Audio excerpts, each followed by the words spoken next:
Hi guys, good morning and welcome to my knitting podcast. My name is Mandy and you can find me on the internet as Mandy Von Knits on Instagram and Ravelry, and you can find me on Goodreads as well. I am a 39-year-old woman. I live in southeastern Michigan here with my husband and my two kiddos, and I love to knit and I love to crochet. Now, I had a question in the comments from last week, and I figured that I would address that here just because it's a little bit easier when I'm talking as opposed to typing. So someone had asked why I started crafting, when I started crafting, and I figured I'd answer that here. So I really started crocheting. Let me start at the beginning. So throughout my childhood, both my aunt and my mom on and off crocheted. I did not know any knitters, but I remember that they crocheted and they would make things like baby blankets and stuff like that. Now, I never really crafted when I was younger. As I was growing up, as I was a teenager, I was very into, I would say, video games. When I got to my 20s, I kind of started looking at crafting and I got really interested in beading and jewelry making. Believe it or not, I have a bunch of beads and my 10-year-old daughter has kind of inherited them and she loves them. So my first foray into crafting really was jewelry making and beading. As I got older, I started looking at knitting and crocheting.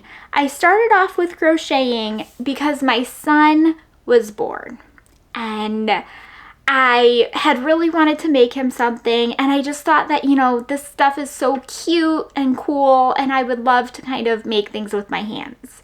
So the first thing I believe that I tried to crochet was this little stuffed bunny, an amigurumi. Believe it or not, I started off with one of those.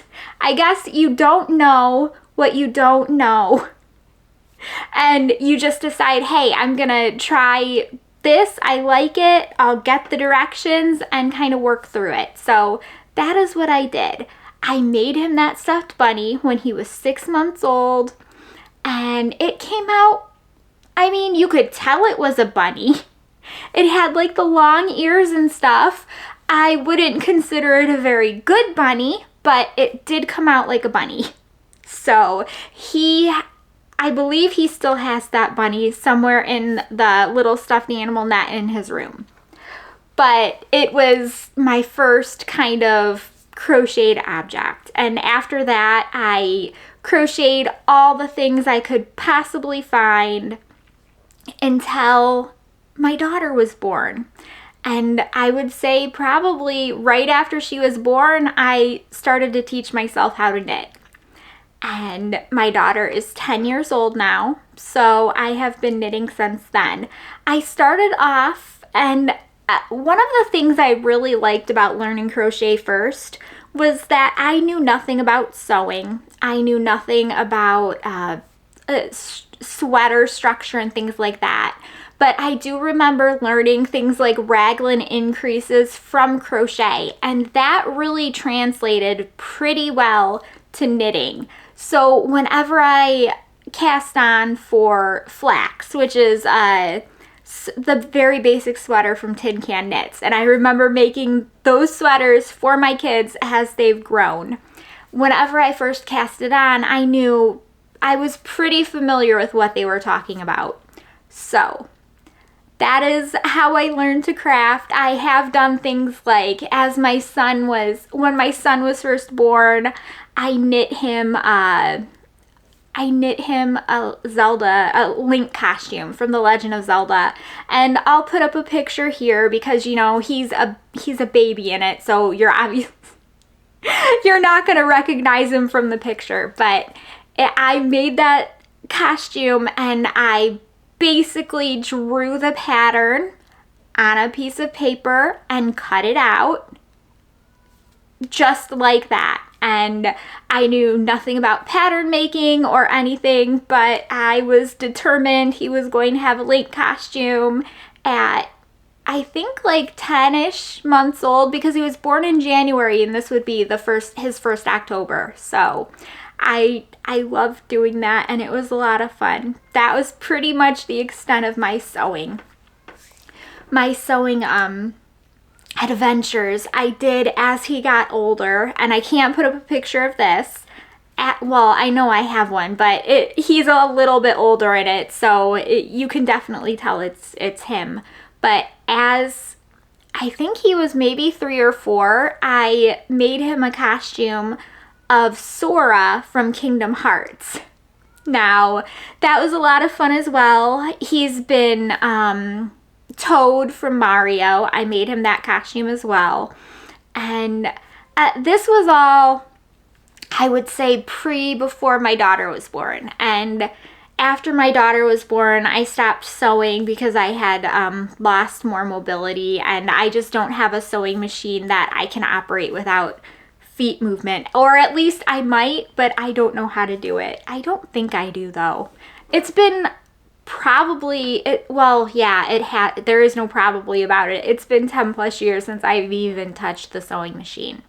But anyways, that is how I learned how to knit and crochet. I basically just taught myself from books and learning off of YouTube, and I would go to Joann's all the time and pick out different acrylics to work with, and then I started looking online for different wools, and it just took off from there. So, okay.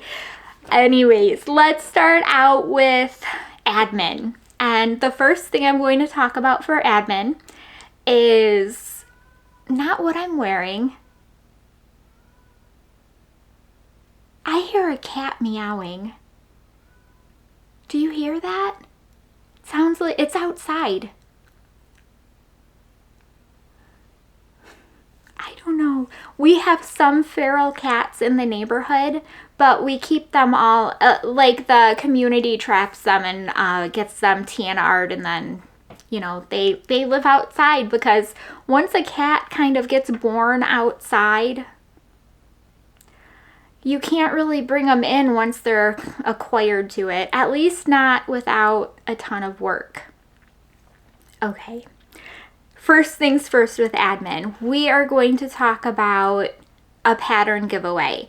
Now, on this podcast, I give away a pattern every week. So the only thing that you need to do to enter is just leave a comment down below, and the comment can be about whatever you want. And then next week, just come back and see if your name got pulled. So I am going to leave a blank spot right here.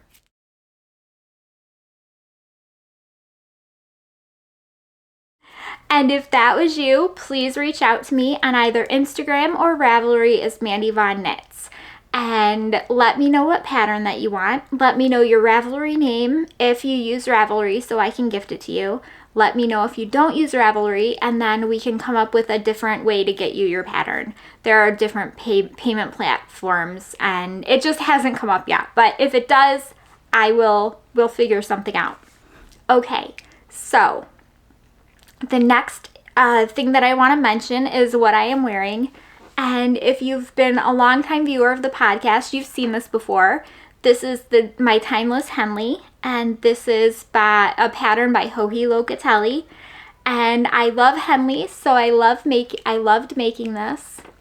And it's a good pattern. So one thing that you will notice, because I do a lot of Locatelli patterns, one thing that you will notice is that I have kind of opened up the arm some. So what am I trying to say? Whenever I do a Locatelli pattern, I will add some inches right here, and that is because her armholes can be incredibly tight.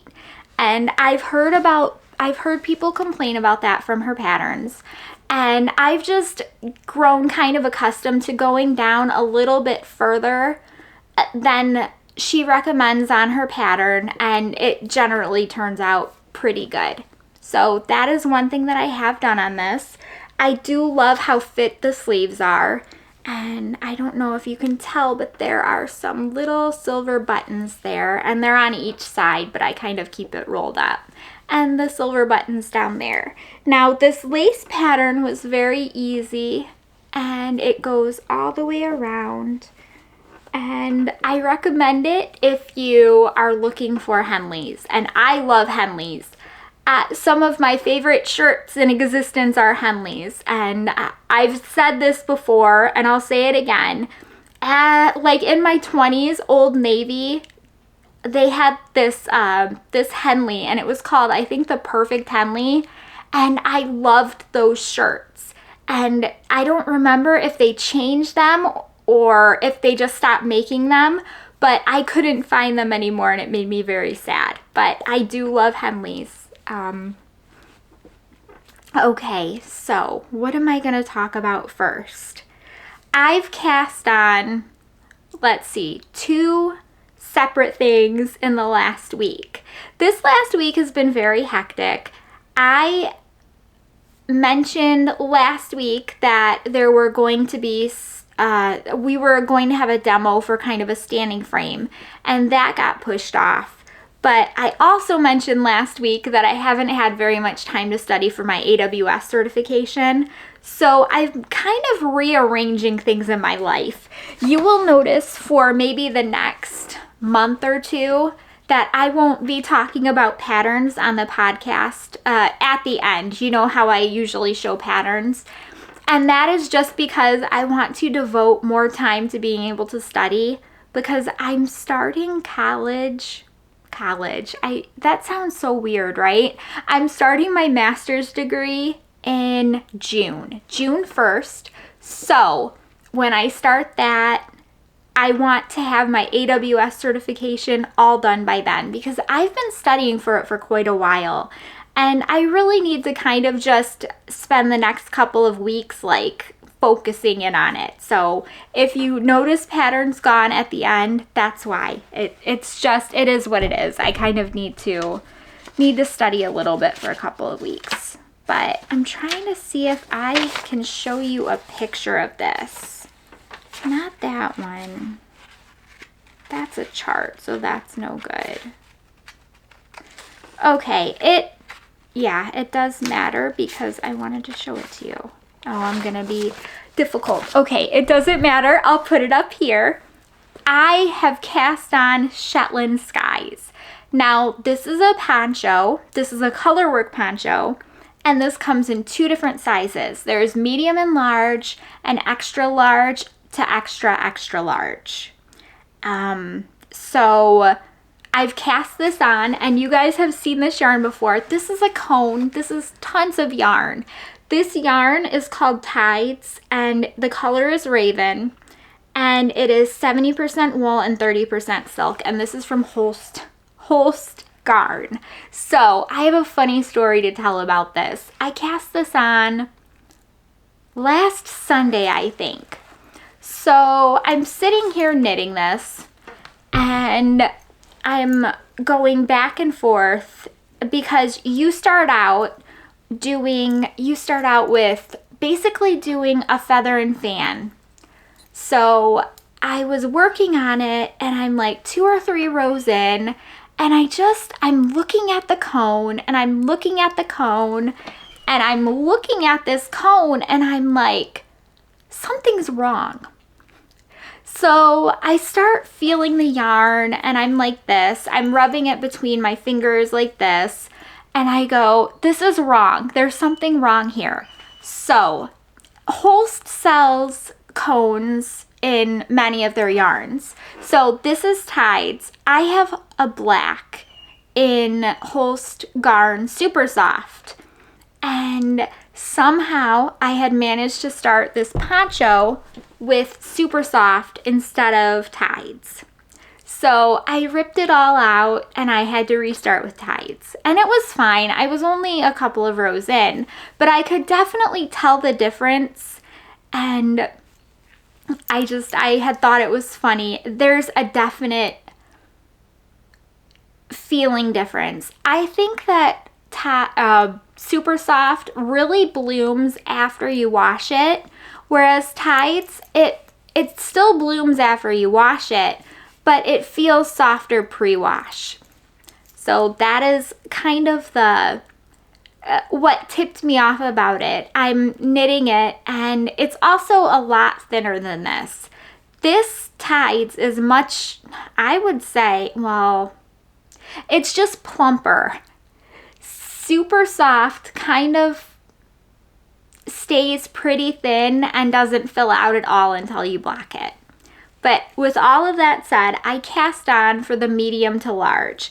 Now it says, what does it say? It says that the extra large to extra large is for a 40 to 44 inch chest, but the hem circumference is 60 inches. Now I'm trying to find what the medium to, okay, so the medium to medium large is 36 to 38 inch chest with a 52 inch hem circumference. And it says that if you would like digitized copies of these charts, please email me and I will send them out. And it also says, if you would like a smaller poncho, please contact me by email. So the design starts at the cowl collar, and it is worked in the round, and it uses the feather and fan stitch. So the pattern recommends repeating a chart for a certain number of rows, a certain number of times. So that is what I did, and I stuck with their recommendation because I liked the way that it looked on the picture. And I figured that this would be enough for kind of a cowl neck without being too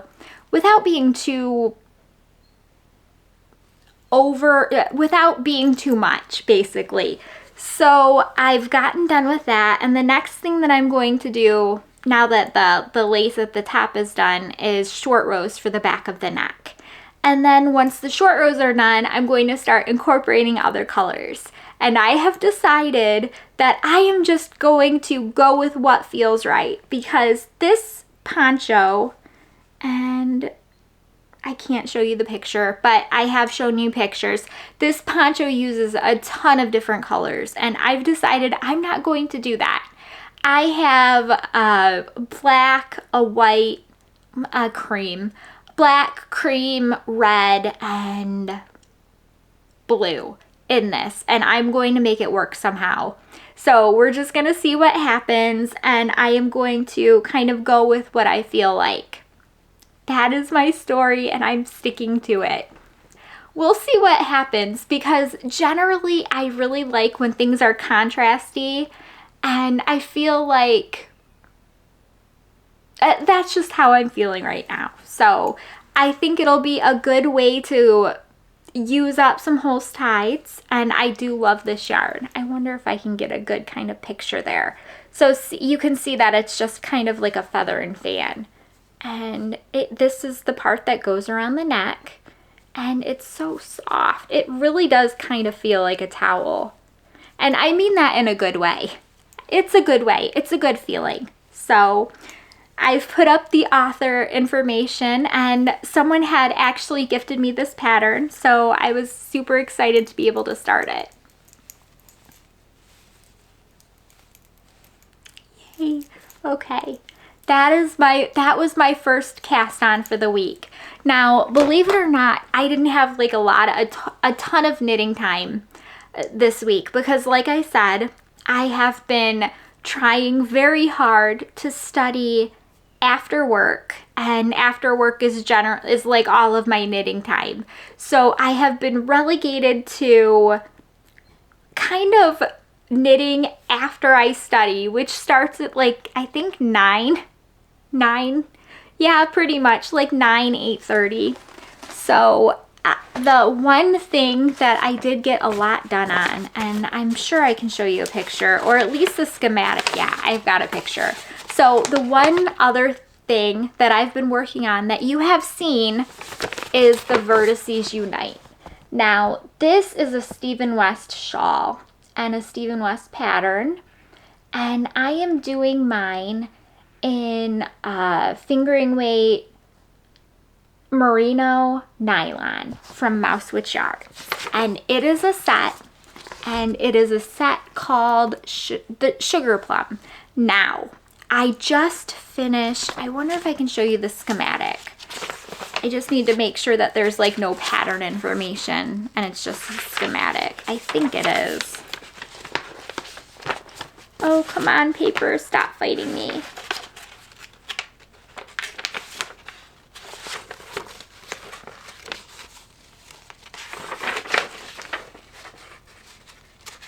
So I want to show you the schematic because I want to show you how the shawl is actually laid out. Yeah, here we go. Okay, so this is the schematic and the color placement. So you can see that it's a triangle shawl, and this big one right here is the first section that I did. Now the section below it, is it B or... Okay, so it's section 2, like right below it is the one that I worked this week.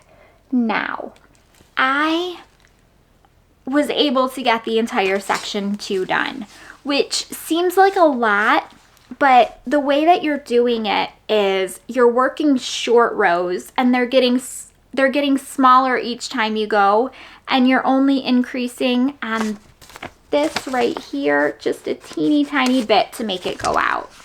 Now, I put it on waste yarn because that is what the pattern said to do.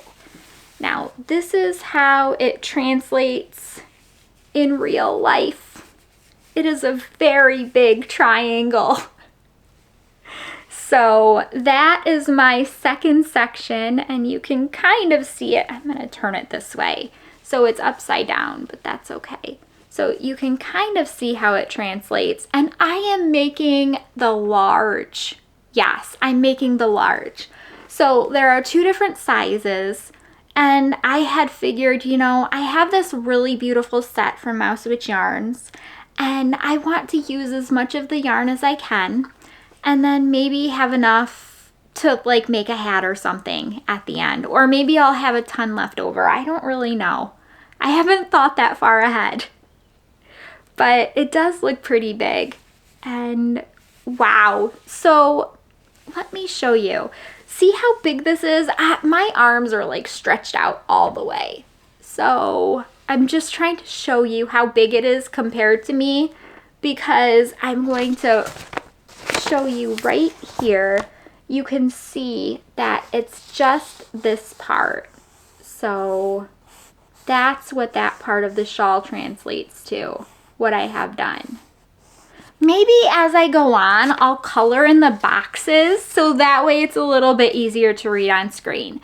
So the next part I'm going to do is this rectangle right here.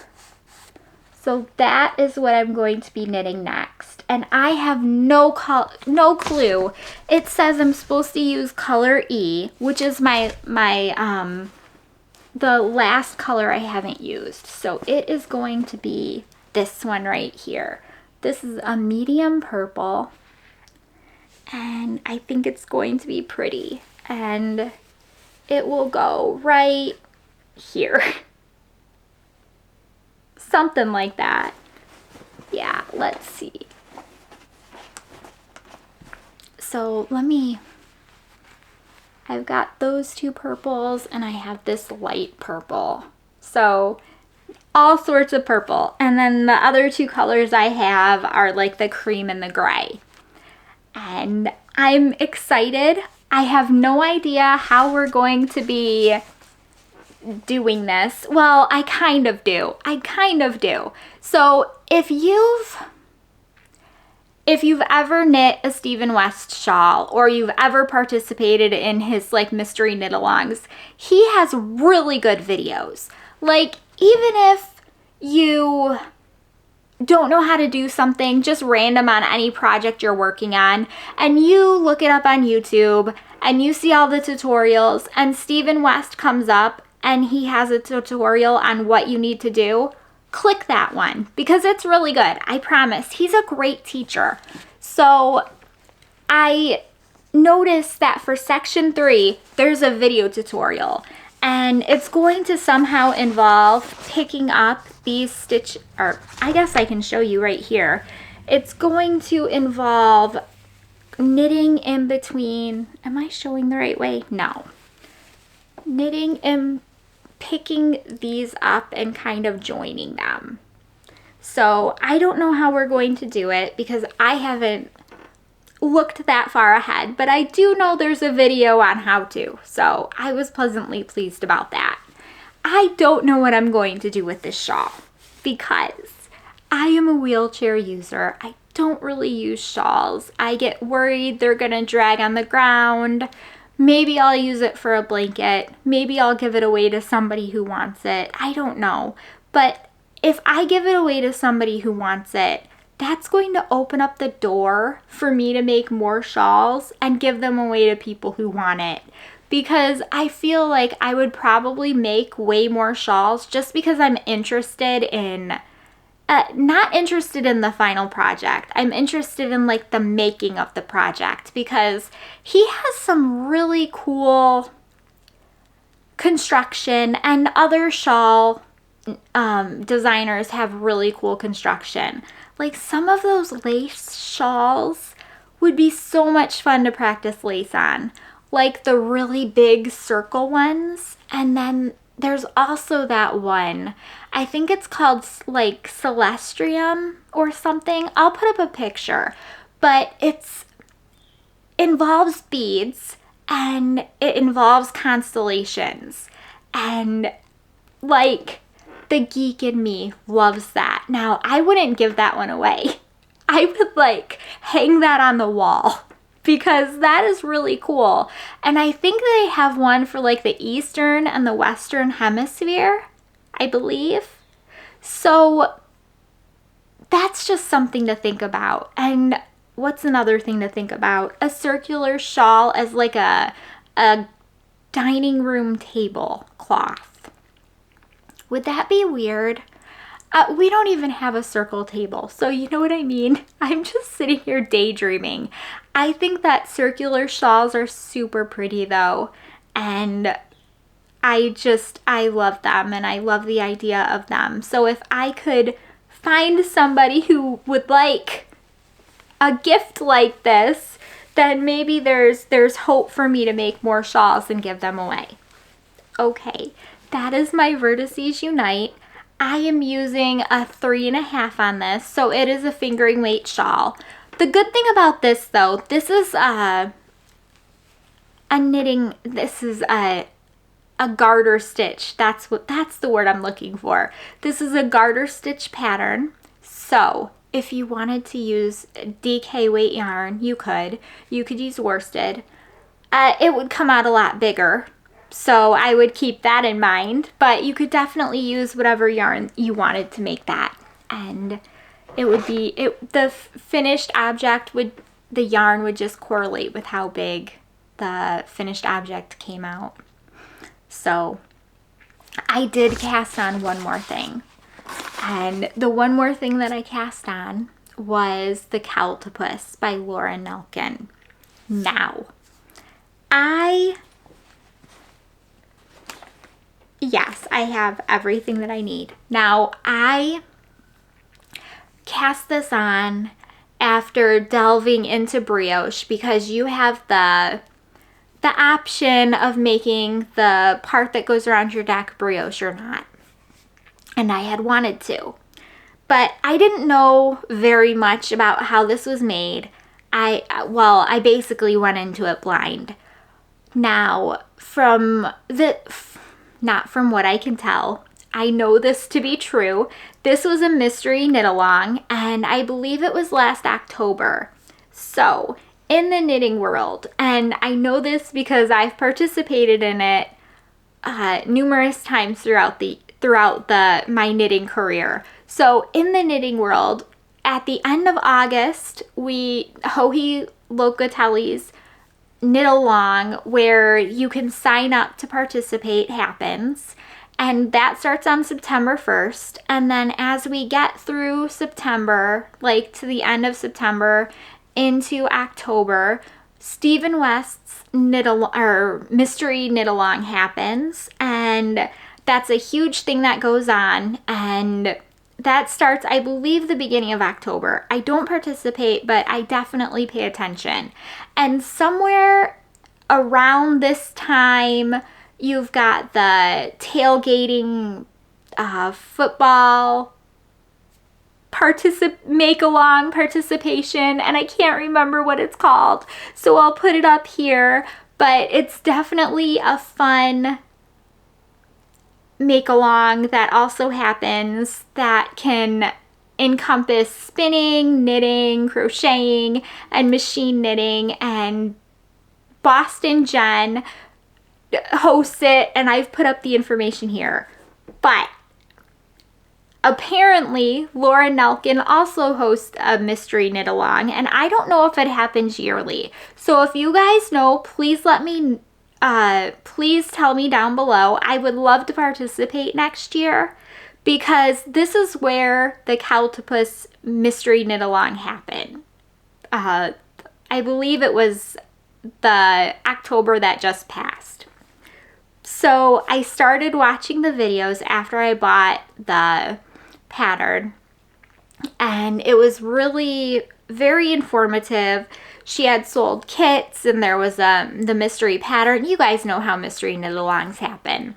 And I had thought that, you know, I would have really liked to participate in this. And so I cast on for the first Cowltopus that I am making. And I have used Emma's yarn, and this is kind of a rust color. This is much more red than what I'm wearing here. But I really like this color, especially if you like autumn colors. This is definitely an autumn color. And the other color that I am using is this right here. And this is my contrast color number 1. Now, you start this off using Judy's Magic Cast On. Is that what it's called? So I've never done that before, and I was watching the videos and I'm like, okay, that's interesting. And the reason that you use this cast on is because you want to cast on and start working from both sides. So you cast on some stitches on 2 needles, and then you pull one out and you start working from one side so you can work around the other side. Basically, it's like you're starting knitting from the center of something and working up. So I had remembered doing this before with my Radvent, and I knew that they used a different cast on. So I started reading the comments, and somebody had asked, can you use the Turkish cast on for this? And I had a light bulb moment, and I'm like, aha, that's what I used for the Radvent. And so I just used that one. I cast on for the with the Turkish cast on, which is very, very easy. It's almost too easy. You basically take some yarn, or you take 2 needles and you take some yarn and you wrap it around both needles. And then when you have the amount of wraps you need, you just pull one out and you start knitting. As easy as it could ever be. So I use that one. I'm sure one day I will teach myself Judy's Magic Cast On, but at that point in time, my fingers felt like they were all spaghetti and I just wasn't getting it. And I had wanted to knit, so I just used that one. But this is what I have so far, and it's gonna be kind of hard to show. Actually, let me fold it in half. It's still kind of be hard, but a little bit easier. I have this so far. Now, for the first clue, which is what I am working on, you repeat a chart 3 times. Now, I am almost done with that chart 1 time. Now, the thing about this is I have stitch markers everywhere. Of course I do. I wouldn't be Mandy without all the stitch markers, and I don't know if you can see, but here, do you see that? Those are cat stitch markers, because of course they are. I love them. Okay, I have stitch markers for every pattern repeat, but you only really care about those stitch markers on like 1 or 2 rows. But I had to put them in because the first time I went around, I screwed that row up and had to take it all out. And then I'm like, okay, we're just gonna put them in because, I mean, they're cats, right? So it is perfectly reasonable to use the cat stitch markers. Let me see if I can show how this looks. It will be easier to show probably next week after hopefully I get the second clue done, because the first, I don't know, the first 10 rows or so, you are working and you have to pull the needle out and kind of knit around, and then you pull the other needle out and you knit back. And that was pretty awkward, and it wasn't my most fun type of knitting, but I was very happy when last night I realized if I just swap my circular knitting needle to be shorter, I should be able to knit in the round by now. And that's what I did, and that is why it's on such a short needle. So that's where I am right now. Now there's no brioche yet, and it's easy to pick something up when you drop it, which I noticed that I just have. In fact, I think I have dropped it down to the beginning, so that will be fun. Be fun to pick up. I will keep you guys posted. But let me get something to lock that. But other than the random stitches that have dropped, which is kind of easy, they're actually pretty easy to drop. I think part of the reason my stitches are sorry, I'm grabbing a stitch marker. I think part of the reason my stitches are dropping so much is because I'm just not used to using DK weight yarn. It seems as though it is very loose. There we go. It seems as if it's very easy for me to drop this yarn. I'm just not used to the DK weight, and it feels like whenever I'm knitting this, the yarn is just really thick. I mean, I guess right now I'm knitting with 2 other fingering weight things, so it does make sense. This yarn is twice as thick as the other stuff that I'm making. But you'd figure, you know, that it should be easier, right? It is what it is. But I have been enjoying that, and I'm also super excited to hear about if Laura Nelkin does like this yearly, because I would really like to participate in it next year.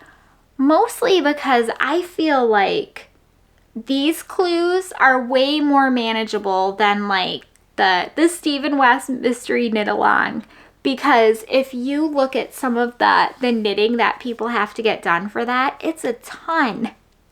And I don't think I could do that, not weekly. I would have to take like a whole month off for vacation and just hide in a room. It is definitely a ton of knitting, but that's why I think that if this were like something that happened annually and was just a cowl, that I could definitely get something like that done. Okay guys, that is all of the knitting that I've gotten done this week. I'm trying to think of anything else knitting related that has happened, and it really hasn't been a lot. I've been kind of buckling down and just working on studying for the last week, and that's pretty much what's going to happen for the foreseeable future until I can take that test and pass it. But as for reading and watching, I haven't really watched very much TV. I've been watching AWS courses. That's so boring. I am so boring. As for reading, I have been reading the Will Trent series books by Karen Slaughter, and if you've read her books, a lot of them touch on like very heavy subjects. This series doesn't I mean, I am on what? Book 3? This series so far isn't, no, I'm on book 4. This series so far isn't that heavy. I mean, it's not light, but it's not, if you've read, oh, I can't remember the books, but there are some of her books that are very traumatic. Like, they have a ton of traumatic things happening, but this isn't this isn't that, to that extent. What else have I been doing? Not very much. The wheelchair people called me back on Friday at like 4:55. I didn't get their call and they left a message. And I mean, it's basically 5 o'clock on Friday, right? So I have to call them back on Monday. The standing frame got rescheduled for this upcoming Thursday. I'm excited about that. And that's pretty much it. Okay, if you guys are interested in leaving, if you guys are interested in winning the digital pattern prize for next week, please leave a comment down below. That's basically how you enter. The rules for that, because I realize I forgot to mention the rules. The rules are that you can only win once a month and the pattern price has to be 15 USD or under. Okay, with all of that said, I hope that you guys have an awesome week and I will see you next week. Thank you. Bye.